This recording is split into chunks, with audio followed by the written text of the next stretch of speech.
Some stories are buried not because they were forgotten, but because they were uncomfortable to remember. In the quiet corners of 19th-century America, far from the headlines and halls of power, countless lives unfolded behind closed doors. Lives shaped by hard labor, rigid expectations, and laws that offered little protection to those who needed it most. This is not a story about a single moment of violence. It is a story about warning signs that were seen, about pleas that were heard but unanswered, and about a system that failed long before anyone was held accountable. The details of this case shocked a community when they finally surfaced. But the truth is, what happened did not come without reason, and it did not come without warning. To understand how this story unfolded, we have to go back to a time of upheaval, migration, and silence. Back to a life shaped by resilience, and ultimately tested by the limits of justice itself.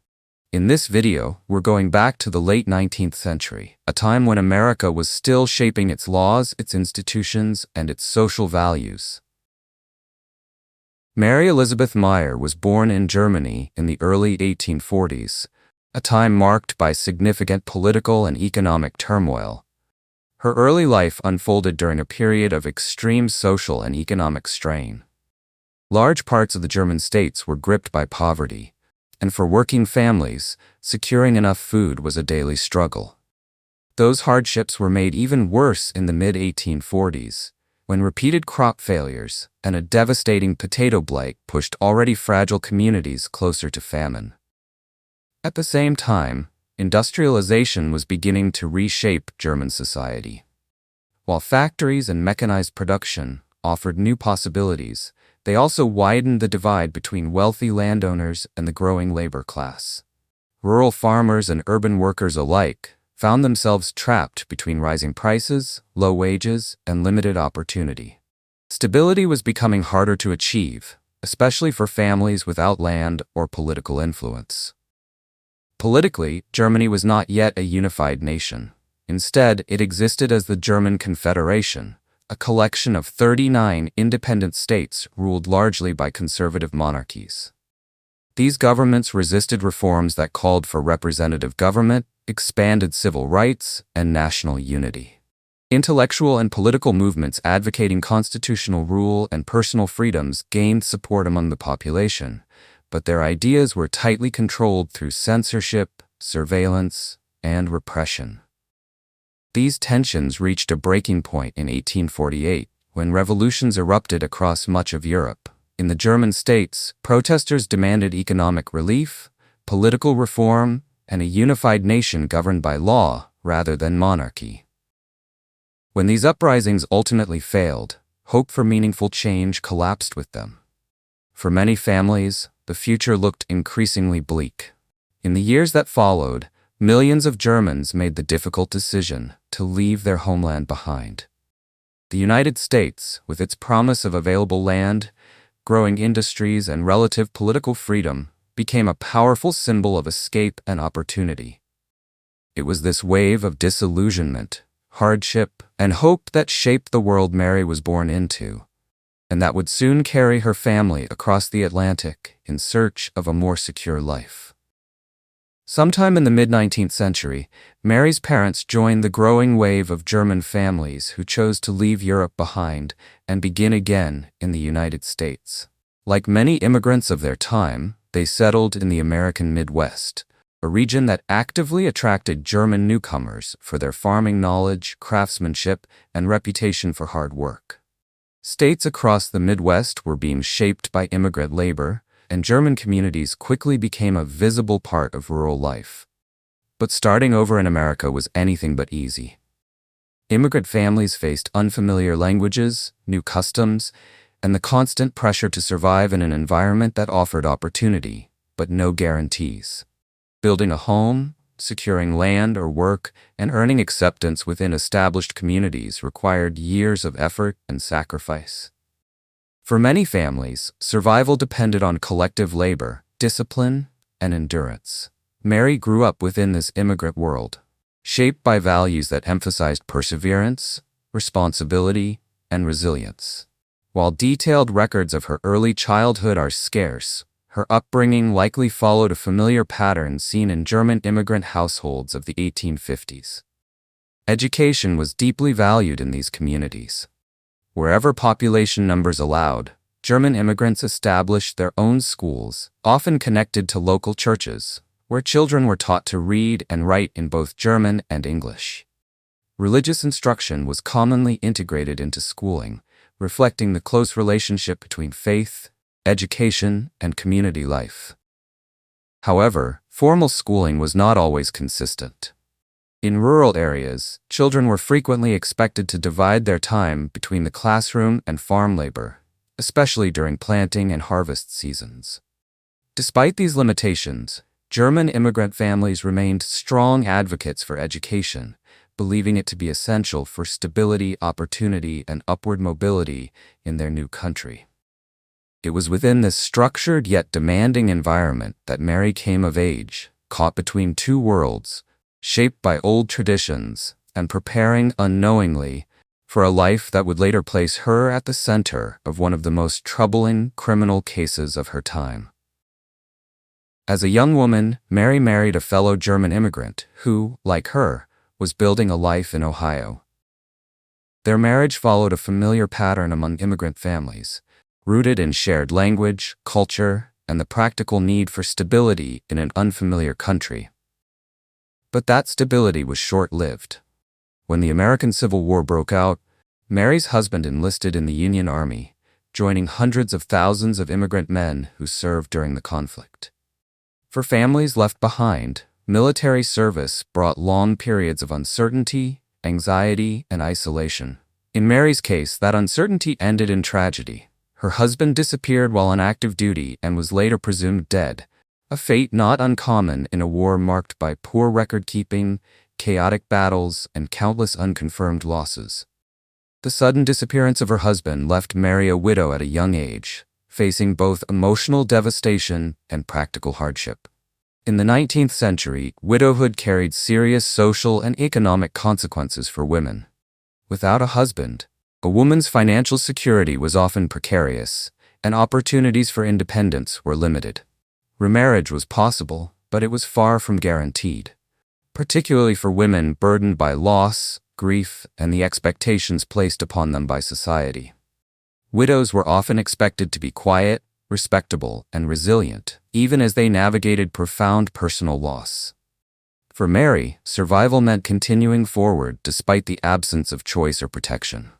In time, she did remarry, not simply as a matter of companionship, but as a necessity in a world that offered few alternatives for women on their own. This second marriage would shape the course of her life, and ultimately define the tragedy that followed. Mary's second marriage was to Charles Bach, also known in some records as Karl Bach, a German immigrant who had come to the United States seeking stability and opportunity, much like Mary's own family. Charles had been born in 1823, making him nearly 20 years older than Mary, a significant age gap that was not unusual in the 19th century, especially in marriages shaped as much by necessity as by affection. Together, the couple settled in Wood County, Ohio, an area known at the time for its fertile farmland and its strong German-American presence. Mary and Charles appeared to be establishing a conventional and respectable rural life. Over the years, they had 3 children together. Their son, Charles Jr., was born in 1868, followed by a daughter, Mary, in 1871, and a second daughter, Catherine, in 1875. By the mid-1870s, the Bach family appeared outwardly stable, a working farm, growing children, and a place within the local community. Their farm produced enough to support the household, and they were regarded as part of the local rural community. Like many immigrant families, their sense of security was closely tied to the land. If the farm survived, so did the family.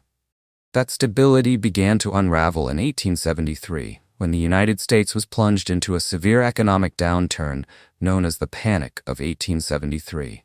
The crisis triggered widespread bank failures, business closures, and a sharp rise in unemployment.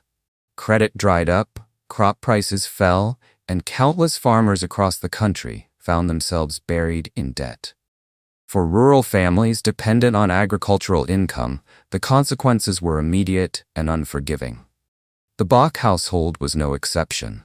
As financial pressure increased, maintaining the farm became more difficult, and the uncertainty of the future weighed heavily on both Mary and Charles. What had once been a working partnership began to strain under the burden of unpaid debts and dwindling resources. As the financial strain on the household intensified, a darker shift took place within the Bach marriage. The pressure of mounting debts and an uncertain future appeared to affect Charles Bach's temperament. Over time, his behavior became increasingly unpredictable, and his frustrations were redirected toward Mary. What began as tension inside the home soon escalated into patterns of verbal intimidation and physical abuse. In the 19th century, domestic violence was far more common than public records suggest, largely because it was rarely acknowledged as a crime. Abuse within marriage was often regarded as a private matter, shielded from legal scrutiny and social intervention. Laws offered little protection to women, and authorities were reluctant to interfere in what was seen as a husband's domain. Social expectations only deepened this silence. Women were widely expected to tolerate mistreatment as part of their marital duty, preserving the household at all costs. When conflict surfaced, blame was frequently directed at the wife for failing to be obedient, patient, or accommodating enough. Speaking out risked social stigma, disbelief, or retaliation, leaving many women isolated within their own homes. For Mary, this meant enduring abuse in an environment where escape was neither simple nor supported. What happened behind closed doors reflected a broader reality of the time, one in which suffering was normalized, accountability was rare, and protection for women was tragically insufficient. Despite the growing danger inside her home, Mary did not submit in silence. She had played an active role in building the family's livelihood, contributing labor as well as her own money toward the purchase of their farm. Under Ohio law at the time, that contribution mattered. It gave her a legal interest in the property and, critically, the right to refuse its sale. When Charles proposed selling the farm as a solution to their financial troubles, Mary refused to give her consent. She feared that if the land were sold, Charles would take the proceeds and abandon the family, leaving her and the children with nothing. Because state law required the signatures of both husband and wife to complete such a sale, Mary was acting entirely within her legal rights. To Charles, however, her refusal was intolerable. He saw the farm as his only escape from debt and her resistance as an act of defiance. What followed was a sharp escalation in his behavior. Unable to force the sale legally, Charles increasingly turned to intimidation and violence in an attempt to break Mary's resolve. His temper became more volatile, his threats more explicit. On several occasions, he openly threatened Mary's life, outbursts so severe that neighbors sometimes overheard them and were alarmed by what they witnessed. In an era when abused women were expected to endure such treatment quietly, Mary took a rare and dangerous step. She reported her husband's threats to the local authorities. For a woman in the 1880s, this was an extraordinary act of courage. The legal system at the time routinely dismissed domestic abuse as a private matter, and complaints like Mary's were often minimized or ignored altogether. Abusers were rarely held accountable, leaving victims isolated and unprotected. By speaking out, Mary challenged both her husband's authority and the social norms that demanded her silence. It was a decision rooted in self-preservation and responsibility toward her children, but one that would ultimately place her in even greater danger. Mary's decision to involve the authorities brought only brief relief. Charles Bach was arrested and held in custody for approximately 18 days, a short confinement that temporarily removed him from the household. For Mary, it offered a momentary sense of safety, but it did not solve the deeper problem. The legal system of the time was ill-equipped to protect women from domestic violence, and long-term safeguards were rarely enforced. After Charles was released, Mary sought additional legal protection by filing a peace warrant, a formal order intended to prevent him from returning to the home or threatening her further. In theory, it was meant to restrain violent behavior. In practice, it offered little real protection. Charles ignored the spirit of the order and continued to assert control over the family, returning to the property despite the legal warning. Determined to shield herself and her children, Mary took matters into her own hands. She locked Charles out of the house, forcing him to sleep on the porch or in the barn when he refused to leave the property entirely. This act of resistance further inflamed tensions between them, turning daily life into a state of constant confrontation.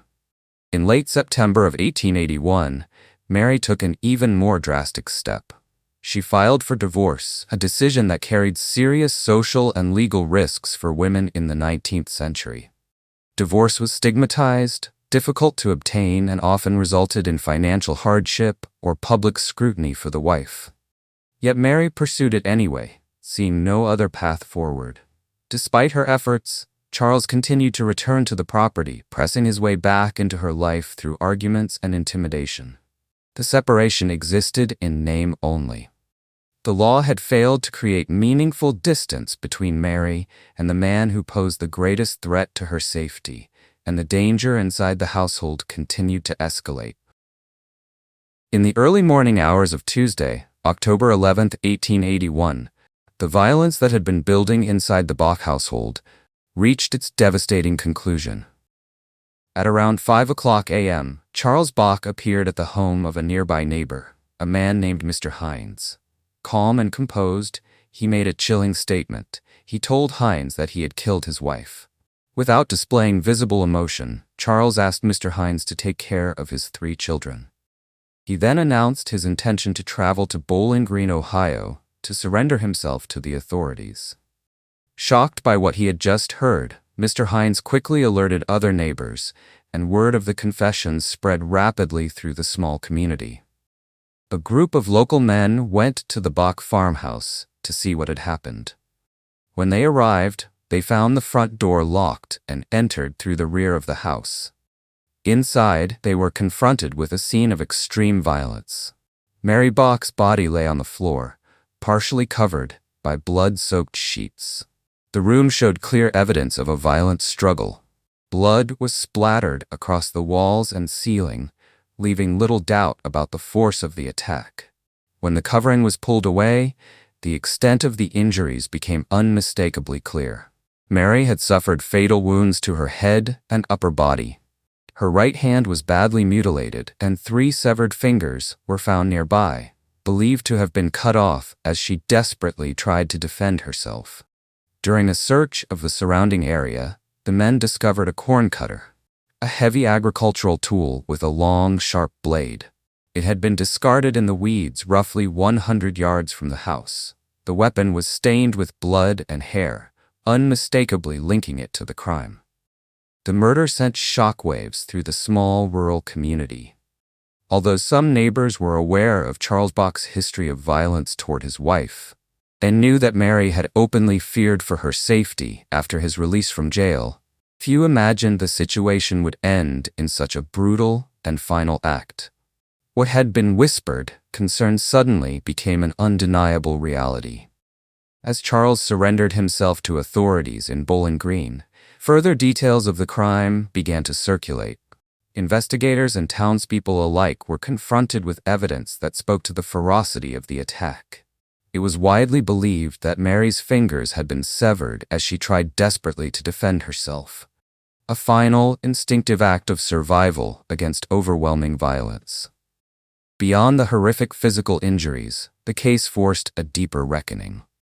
Mary's death exposed the harsh realities faced by women trapped in abusive marriages during the 19th century.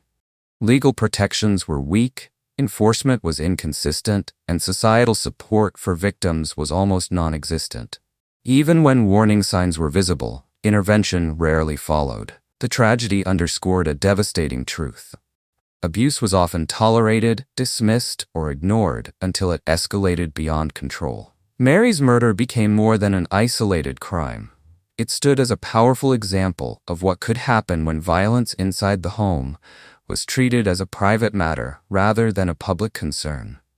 In its aftermath, The case highlighted the urgent need for greater awareness, accountability, and change in how domestic violence was understood and addressed. Mary was laid to rest the day after her death in the Catholic cemetery near Signet, Ohio, her burial coming swiftly amid shock and grief. Soon afterward, Charles Bach was formally arrested and charged with her murder. What had begun as a domestic tragedy in a rural household was now moving into the public arena of the criminal courts. The trial opened in February of 1882 and quickly became a matter of intense public interest. Court proceedings drew large crowds, and newspapers closely followed each development. The case was notable not only for the brutality of the crime itself, but for the broader social issues it exposed, particularly domestic violence and the limited protections available to women under 19th-century law. During the trial, the court was told that Mary and Charles Bach had lived for more than a decade on a farm located roughly 14 miles north of the village of Weston, in Wood County, northwestern Ohio. According to testimony, their family life had appeared outwardly stable for years, only beginning to unravel in early 1881, when serious disputes emerged within the marriage. Prosecutors detailed the central conflict that fueled those disputes. Charles had wanted to sell the farm to relieve his financial difficulties, and then move west, seeking a fresh start. Mary, however, refused to leave Ohio or give up the family home. Her refusal to consent to the sale of the property became a major point of contention, one that would later form the backbone of the prosecution's case. The court also heard that after Charles's earlier release from jail, the couple had agreed to live separately. Mary remained in the farmhouse with the children, while Charles kept control of other possessions. Yet this separation proved fragile and incomplete. Despite the arrangement, Charles continued to return to the property, often sleeping on the back porch with Mary's reluctant permission. A detail that underscored how little distance the law had truly placed between the victim and her abuser. As testimony unfolded, it became increasingly clear that the trial was not simply about a single act of violence, but about a long pattern of conflict, control, and institutional failure, elements that would weigh heavily on the jury in the weeks to come. One of the most powerful moments of the trial came from a witness no one in the courtroom could easily dismiss: Charles and Mary's 14-year-old son, Charles Jr. Called to the stand, he recounted the events of Monday, October 10, 1881, the day before his mother's body was discovered. According to his testimony, he and his father spent much of that day in Weston, later passing through the nearby village of Milton Center before returning to the farmhouse that evening. Nothing, he said, seemed unusual at first. After supper, however, the atmosphere inside the house changed. Charles Jr. told the court that his father entered his mother's bedroom and began arguing with her over a matter of clothing. The disagreement quickly escalated. He recalled his mother warning that she would have his father arrested again if he continued his behavior. At that point, his father's anger intensified.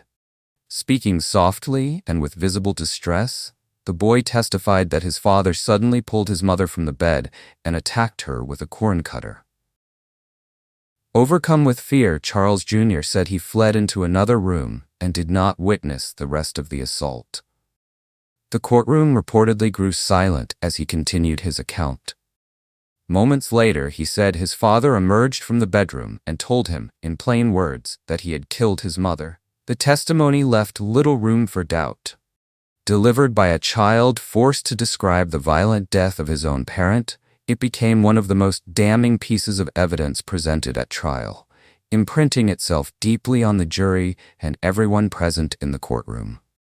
Another key witness for the prosecution was Mr. Hines, the neighbor to whom Charles Bach went in the early hours of Tuesday, October 11, 1881.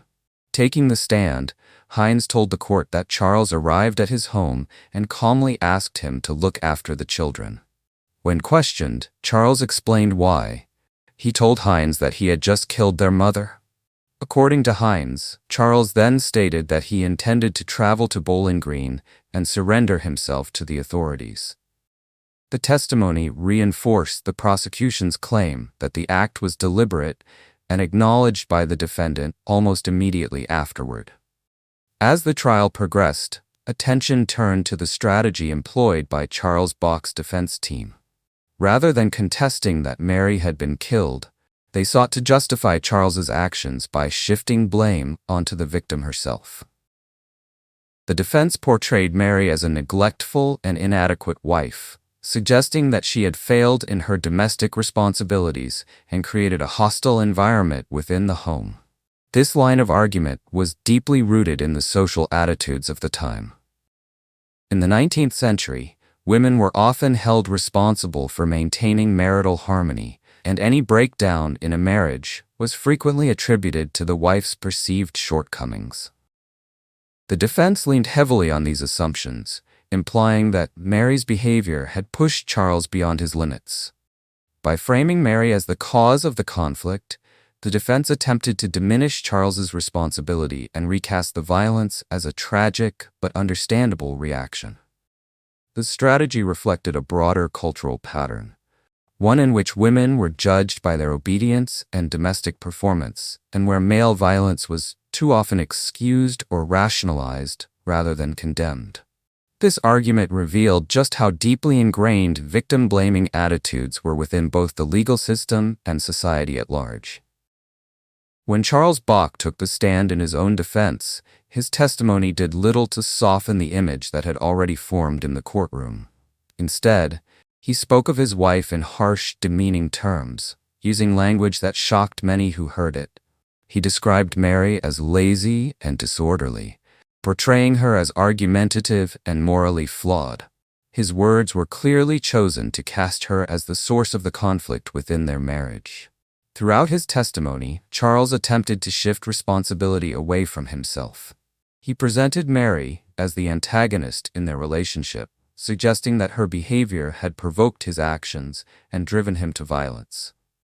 By attacking her character, he sought to reframe the killing not as a deliberate act, but as the result of long-standing domestic turmoil for which he claimed she was to blame. His defense team reinforced this narrative by arguing that the killing had been an accident. They claimed that Charles had only intended to injure his wife, not to take her life, and that the fatal outcome was unintended. It was an argument meant to reduce the severity of the crime and introduce doubt about his intent. The jury, however, was not persuaded.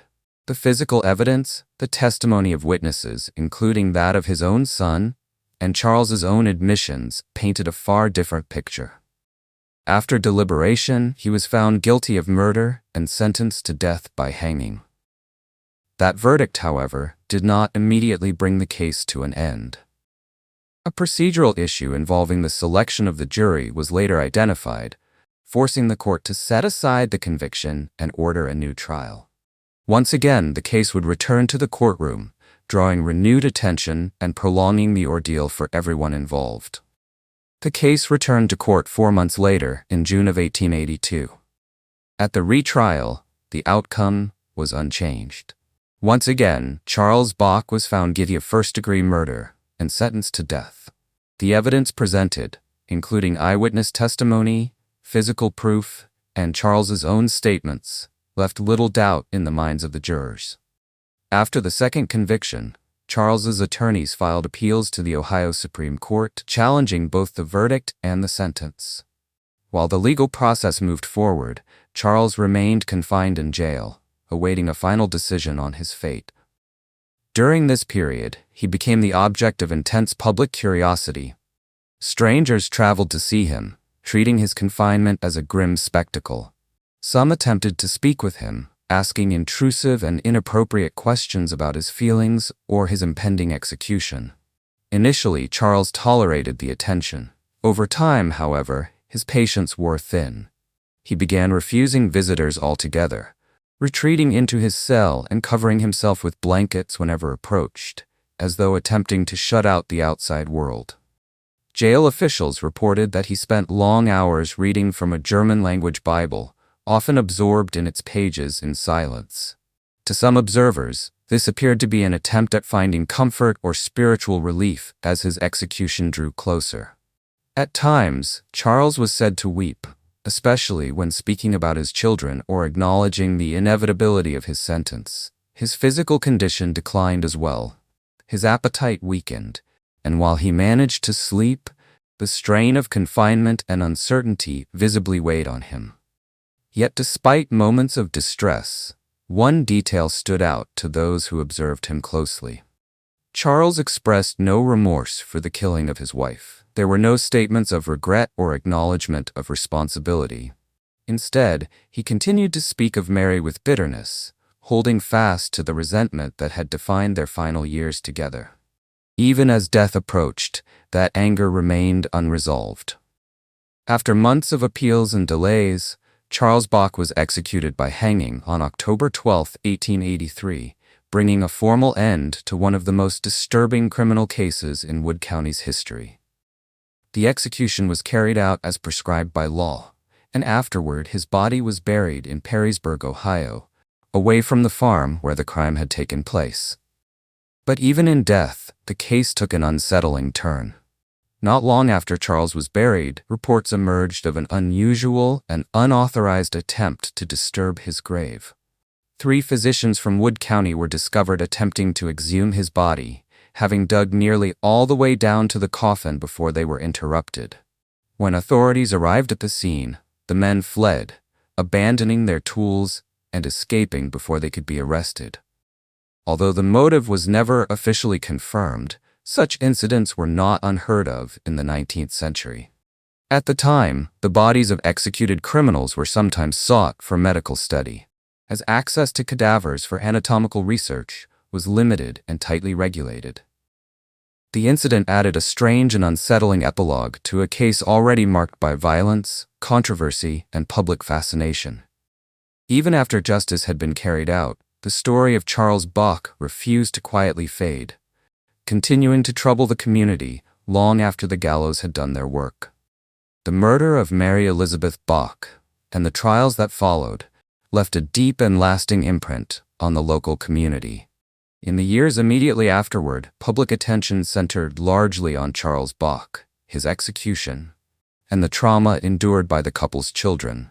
Mary herself, the victim at the heart of the case, was often reduced to a footnote in her own story, her life and suffering overshadowed by the spectacle surrounding the crime.